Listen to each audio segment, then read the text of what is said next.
কিন্তু দাওয়াত দিল না। মুন্সি একটা থাকলে জিগাইতাম যে দাওয়াত খান নাকি মশলাটা শুনতাম। হ্যাঁ মুন্সি ভাইরা তো জিজ্ঞাসা।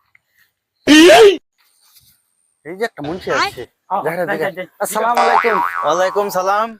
আচ্ছা একটা মশলা শুনবার চাইতাছি। হ্যাঁ কি মশলা? এই বেতাম না জাফর তার মানে হ্যাঁ, কোন বেতে? আমার দাওয়াত দিল না।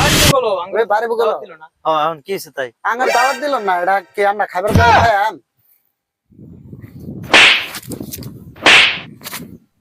আরে বেটা দাওয়াত দিছ না তো যাবি না।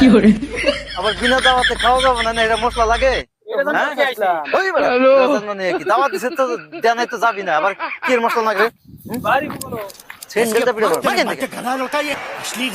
অপদার্থ। নামাজ রোজার কথা জিগাইতো না, এখানে দাওয়াত দিছে না, এটা মশলা নাগে খাওয়া যাবে না না বিনা দাওয়াতে। বাইরে চামড়া চুলার নাকি তো অপদার্থ বিল্লাহ।